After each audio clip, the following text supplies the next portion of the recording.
जय हिंद। मी बहुजन विकास अभियानाचा प्रमुख संजय कुमार।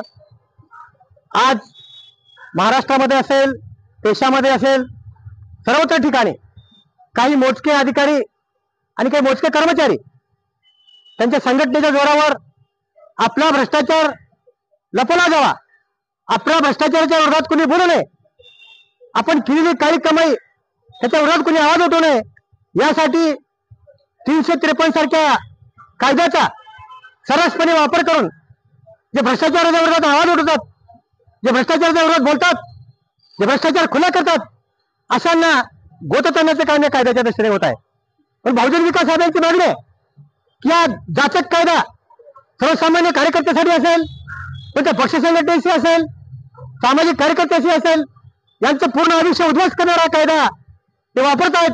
म्हणून हा कायदाच शासन रद्द करावा ही बहुजन विकास आघाडीची मागणी आहे। आम्ही संबंध महाराष्ट्रभर त्या कायद्याच्या विरोधामध्ये प्रचंड अशी जनजागरण आंदोलन करून शासनाला सांगणार आहोत की हा जाचक कायदा रद्द करा। खरोखरच एखाद्या अधिकाऱ्यावर अन्याय झाला, अत्याचार झाला तर त्याचे दोषी कोणी का असेना त्यावर कारवाई झाली पाहिजे, त्यांना शिक्षा झाली पाहिजे। कायदा हा सर्वांसाठी समान आहे, पण त्याची शिक्षा झाली पाहिजे याची मागणी आहे। मात्र विनाकारण आपला भ्रष्टाचार उघडा पडतोय। आज प्रत्येक ठिकाणी सर्वसामान्य लोकांचे घरकुलचे पैसे असतील, त्याचे पैशाचे बिल काढण्यासाठी सर्रासपणे पैशाची मागणी करत आहे। आणि या भ्रष्टाचार लपवण्यासाठी आज अनेक ठिकाणी असे गुन्हे देखील दाखल झाले आहेत सर्वसामान्य कार्यकर्त्यावर।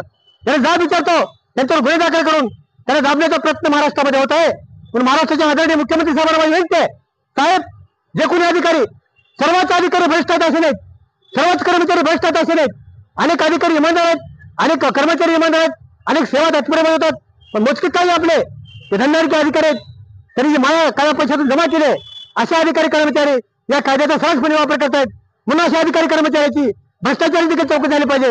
जे लोक आरोप करतायत त्या आरोपाचा चौकशी देखील झाली पाहिजे, हे आरोप खरोखर आहेत का नाही। जर लोक आरोप करत असतील आणि ते त्या आरोपामध्ये सापडत असतील तर त्याची संपूर्ण कारभाराची, त्याची संपूर्ण मालमत्तेची, त्यांना पगार किती, त्यांनी कमाई किती केली याची